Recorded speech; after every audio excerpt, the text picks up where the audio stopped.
Hi hello my name is Prakash and welcome back to my YouTube channel. So guys, మనం ఎప్పటి నుంచో పాత cinema movie reviews discuss చేసుకుందాం అనుకున్నాం. సో రెట్రో రివ్యూస్ అనే ఒక కాన్సెప్ట్ని స్టార్ట్ చేద్దాం అనుకున్నాం, బట్ ఆ టైం రాలేదు. సో ఇప్పుడు టైం వచ్చింది. మనం ఈ మధ్య చూసుకుంటే టాలీవుడ్లో కోర్ట్ డ్రామాస్ ఏవైతే ఉన్నాయో చాలా పాపులర్ అయ్యాయి. రీసెంట్గా చూస్తే నాంది అల్లరి నరేష్ గారి కెరియర్లో one of the biggest hit. And చెక్లో కూడా మనకి కొన్ని కోర్ట్ సీన్స్ ఉంటాయి. అండ్ వాటి తర్వాత వచ్చిన వకీల్ సాబ్. సో చెప్పక్కర్లేదు, టాలీవుడ్లో ఇప్పుడు చాలా కోర్ట్ డ్రామాస్ వస్తున్నాయి. సో మనం కొంచెం వెనక్కి వెళ్ళి చూసుకుంటే మనకి 1996లో వెంకటేష్ గారిది ఒక మూవీ రిలీజ్ అయింది, ధర్మచక్రం అని చెప్పి. సో ఆ మూవీ ఎలా ఉంది, అందులో కోర్ట్ డ్రామాస్ ఎలా ఉన్నాయి, కోర్ట్ సీన్స్ ఎలా ఉన్నాయి, ఆ స్టోరీని ఎలా డిజైన్ చేసుకున్నారు అనే ఇంట్రెస్టింగ్ ఆస్పెక్ట్స్ని ఈ వీడియోలో డిస్కస్ చేసుకుందాం. సో మరి ఏమాత్రం లేట్ చేయకుండా let's begin the review of Dharmachakram movie. ముందుగా స్టోరీ వచ్చేసరికి it's a conflict between son and father. So ఒక తండ్రి కొడుకుల మధ్య జరిగిన ఆ సంఘర్షణే ఈ ధర్మచక్రం అనే మూవీ. సో అసలు ఆ ఫాదర్ అండ్ సన్ మధ్య ఎలాంటి డ్రామా జరుగుతుంది, అసలు ఎందుకు జరిగింది, ఫాదర్ తన పొలిటికల్ కెరియర్ గురించి, తన పాలిటిక్స్లో బిజీ అయిపోయి, ఎంత బిజీ అంటే తన కుటుంబాన్ని, తన కొడుకుని, తన భార్యని కూడా పట్టించుకునే అంత స్టేజ్కి వెళ్ళిపోతూ ఉంటారు. సో ఆ పదవి పిచ్చి ఏదైతే ఉందో దాంతో. సో అతను ఆ స్టేజ్కి వెళ్ళినప్పుడు తన తల్లి పరిస్థితి ఏంటి, తన కొడుకు పరిస్థితి ఏంటి, వాళ్ళిద్దరు ఎలాంటి మానసిక క్షోభను అనుభవిస్తూ ఉంటారు అనే ప్లాట్ని యూజ్ చేసుకొని స్టోరీ చాలా బాగా డిజైన్ చేసుకున్నారని చెప్పాలి. సో అదే స్టోరీలో మనకి చాలా పాయింట్స్ టచ్ చేస్తారు. సో పాలిటిక్స్ ఎలా ఉన్నాయని చెప్పి, సో లా సిస్టమ్ని ఎలా యూజ్ చేసుకుంటారు అండ్ ఇండియన్ లా ఎంత స్ట్రాంగ్గా ఉండిందని మనకి క్లైమాక్స్లో కూడా ఒక పాయింట్లో చెప్తారు. సో ఈ స్టోరీని ఇన్వాల్వ్ చేసుకొని మనకి వెంకటేష్ గారిని ఎలా రిప్రజెంట్ చేశారు అనేది స్క్రీన్ ప్లేలో డిస్కస్ చేసుకుందాం. సో స్క్రీన్ ప్లే విషయానికి వచ్చేసరికి స్టార్టింగే వెంకటేష్ గారి క్యారెక్టర్ని ఇంట్రొడ్యూస్ చేసుకుంటూ ఆయన ఎంత పవర్ఫుల్ అండ్ ఎంత హానెస్ట్ లాయర్ ఆ మూవీలో. సో ఆయన చట్టాన్ని ధర్మాన్ని ఎలా కాపాడుతూ ఉంటారు అనేది చూపించుకుంటూ స్టార్టింగ్ ఆయన క్యారెక్టర్ ఇంట్రొడక్షన్ అవుతుంది. ఒక్కసారి క్యారెక్టర్ ఇంట్రొడ్యూస్ అయ్యాక మనకి ఆ యాంగ్రీ యంగ్ మ్యాన్ వెంకటేష్ గారి క్యారెక్టర్ ఒక హానెస్ట్ లాయర్గా తను సొసైటీకి ఎలాంటి హెల్ప్ చేస్తూ ఉంటారు. సో ఆ స్టార్టింగ్ ఫ్యూరియస్ సీన్స్ ఉంటాయి అండ్ వెంకటేష్ గారి స్ట్రాంగ్ అండ్ ఇంటెన్స్ యాక్టింగ్ ఉంటుంది. సో ఆ ఇంటెన్స్ యాక్టింగ్కి ఒక ఫ్లాష్ బ్యాక్ ఉంటుంది. ఆ ఫ్లాష్ బ్యాక్ని మనకి చాలా బాగా నరేట్ చేసుకొని ఇంటర్వెల్ వస్తుంది. సో వెంకటేష్ గారు ఎందుకు అంత సీరియస్గా ఉంటారు, ఎందుకు అంత యాంగ్రీ యంగ్ మ్యాన్గా ఉంటారు, అసలు ఏంటి ఆ ఇంటెన్స్ సీన్ అనేది మీరు స్టోరీ చూసి తెలుసుకోవాలి.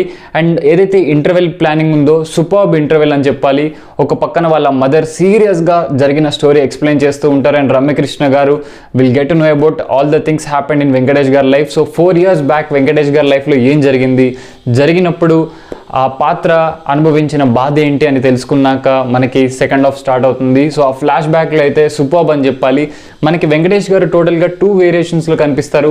ఒక లుక్ వచ్చేసేసి complete beard and full angry young man లుక్లో, అండ్ ఇంకో లుక్ వచ్చేసేసి complete clean shave. So happy guy, ఒక కాలేజ్కి వెళ్తూ తన లా డిగ్రీ ఫినిష్ చేసుకొని లా తీసుకునేటప్పుడు ఎలా ఉంటారో అలాంటి ఉంటుంది. సో 2 వేరియేషన్స్లోనూ headed is best.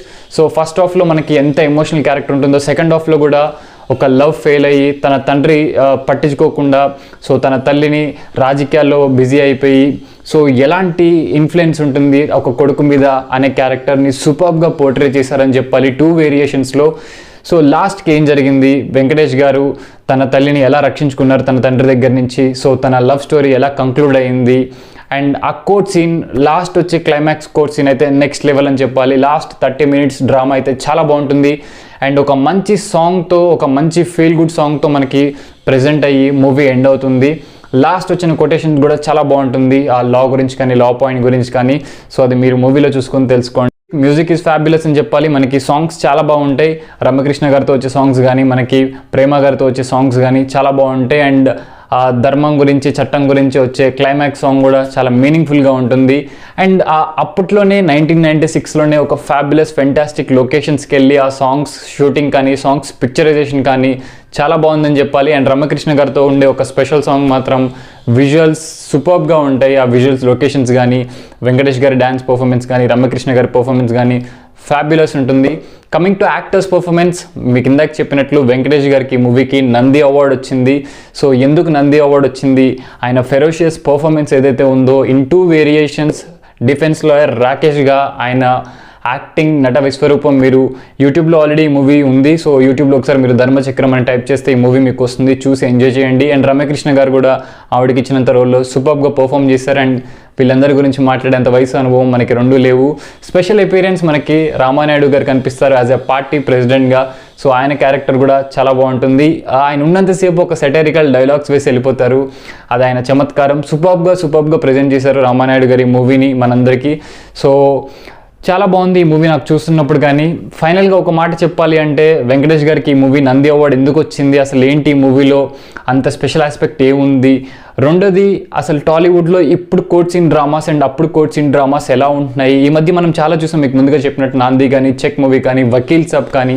So court dramas టాలీవుడ్లో ఎలా ఉంటాయి అనే ఇంట్రెస్టింగ్ ఆస్పెక్ట్తో చెక్ చేశాను. సో సూపర్గా ఉంది. మనకి బిగినింగే ఒక ఫుల్లీ ఎమోషనల్, తన భార్య భర్తని చంపేస్తుంది, ఎందుకు చంపుతుంది అనే యాక్టింగ్ సీన్ అయితే సూపర్బ్. అండ్ లాస్ట్లో వచ్చిన కోర్ట్ డ్రామా కూడా సూపర్బ్ ఉంటుంది. సో ఎలా ఉంది టాలీవుడ్లో ఈ కోర్ట్ డిస్కషన్స్, లా రూమ్ డిస్కషన్స్ అని చెక్ చేశాను. నాకైతే చాలా ఇంప్రెసివ్గా కనిపించింది మూవీ. ఇది ఇవాల్టి ధర్మచక్రం మూవీ రివ్యూ. హోప్ ఈ మూవీ రివ్యూ వీడియో మీకు నచ్చింది అనుకుంటున్నాను. ఇలాంటి మరిన్ని మూవీ రిలేటెడ్ ఇన్ఫర్మేషన్ కానీ, మూవీ రిలేటెడ్ స్టఫ్ కానీ తెలుసుకుందాం అనుకుంటే నా ఛానల్ని లైక్ చేయండి, షేర్ చేయండి, సబ్స్క్రైబ్ చేయండి. మరింత ఇంట్రెస్టింగ్ కాంటెంట్తో ముందుకు వస్తూ ఉంటాను. Until then take care, keep smiling, bye bye, stay home, stay safe.